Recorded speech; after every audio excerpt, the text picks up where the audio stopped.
Metode ilmiah fisika. Pengertian dari metode ilmiah fisika yaitu proses keilmuan untuk mendapatkan pengetahuan secara sistematis dan memiliki bukti fisik. Metode ilmiah fisika juga terbagi menjadi tiga, yaitu: 1. Ilmu fisika. Fisika adalah sains atau ilmu alam yang mempelajari materi beserta gerak dan perilakunya dalam lingkup ruang dan waktu. Bersamaan dengan konsep yang berkaitan seperti energi dan gaya, sebagai salah satu ilmu sains paling dasar, tujuan utama fisika adalah memahami bagaimana alam semesta bekerja. Orang atau ilmuwan yang ahli dalam bidang fisika disebut sebagai ahli fisika atau fisikawan. Ilmu fisika juga terbagi menjadi tiga, yaitu: A. Karakteristik fisika. Karakteristik fisika adalah segala aspek dari suatu objek atau zat yang dapat diukur tanpa mengubah.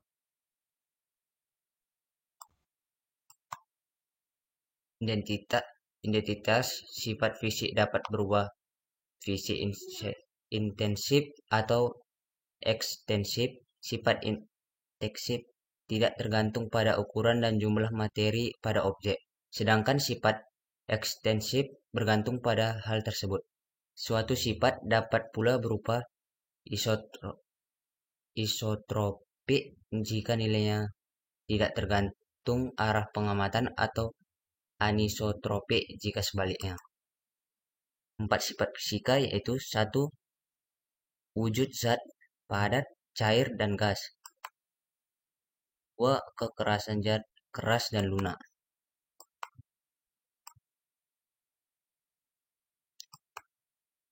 3. Warna zat, merah, kuning, dan lain-lain. 4. Bau zat, harum, bau, dan lain-lain. B. Hakikat fisika. Hakikat fisika adalah bahwa fisika sebagai produk, fisika sebagai proses, dan fisika sebagai sikap. Yang pertama, fisika sebagai produk. Dalam rangka pemenuhan kebutuhan manusia, terjadi interaksi antara manusia dengan alam lingkungannya.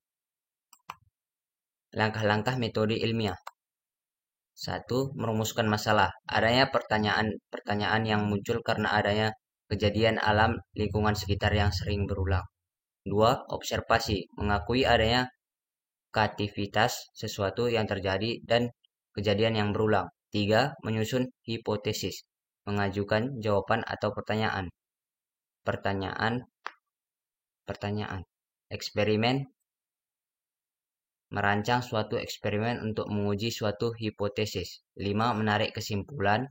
Mengambil suatu kesimpulan dari eksperimen dilakukan berulang-ulang.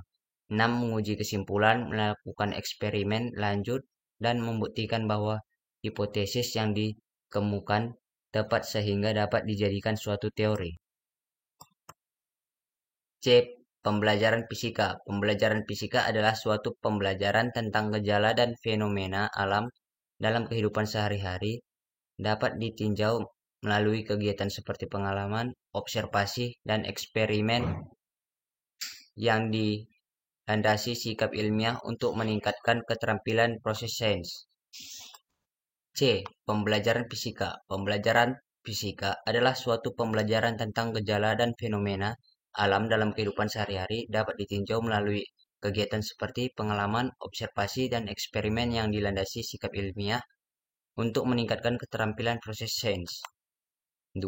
Metode ilmiah. Metode ilmiah adalah salah satu cara peneliti melakukan penelitian untuk mengembangkan, menemukan, dan menguji hipotesis. Metode ilmiah juga sebagai upaya melakukan observasi terhadap gejala dan fenomena tertentu untuk menemukan hasil atau kesimpulan. 3. Keselamatan kerja di laboratorium.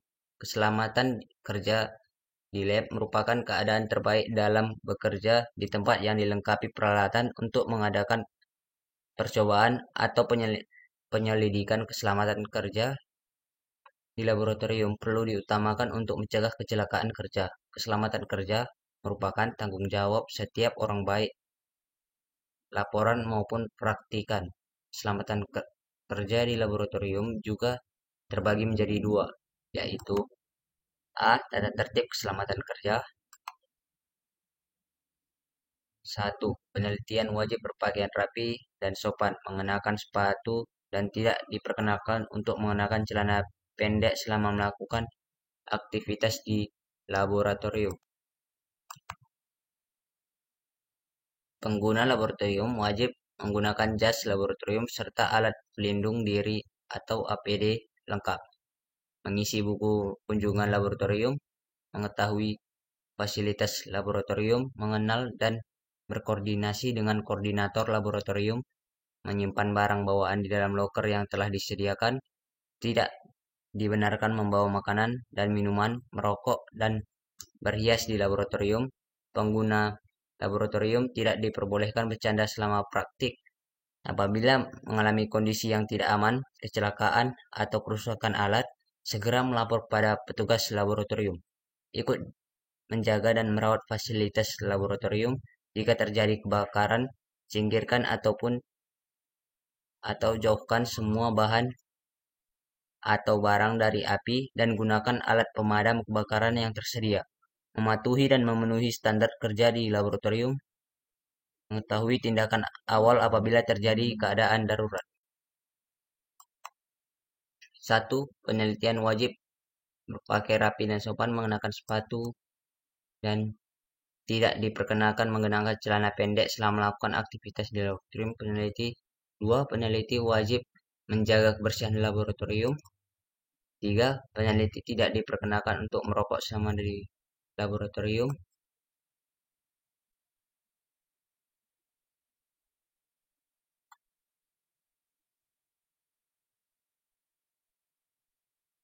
4. Peneliti tidak diperkenalkan membawa fasilitas laboratorium keluar kecuali sudah memenuhi ketentuan peminjaman keluar yang berlaku.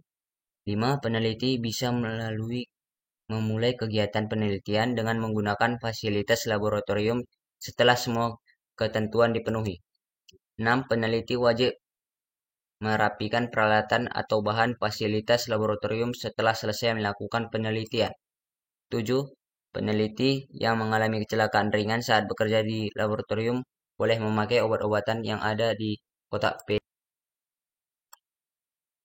B. Simbol keselamatan kerja. Simbol keselamatan kerja laboratorium. 1. Mudah terbakar. Simbol yang pertama yaitu mudah terbakar dengan gambar api yang menyala. Beberapa bahan kimia yang bisa dibeli dengan simbol api ini yaitu alkohol, keton, dan gas etuna. Cara memperlakukan bahan kimia yang mudah terbakar yaitu meletakkan bahan tersebut jauh dari sumber api atau logam yang bisa menghantarkan panas. 2. Mudah meledak.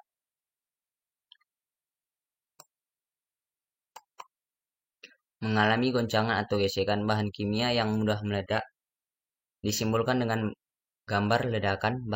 Bahan-bahan kimia yang masuk dalam kategori mudah meledak yaitu aluminium, dikromat, dan nitroselulosa. Cara memperlakukan bahan kimia tersebut yaitu disimpan dalam kondisi basah dan hindari dari panas atau sumber api. Pastikan juga bahan tersebut tidak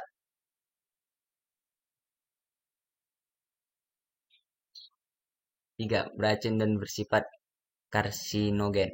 Simbol keselamatan kerja di laboratorium berikutnya ditandai dengan gambar tengkorak dan tulang.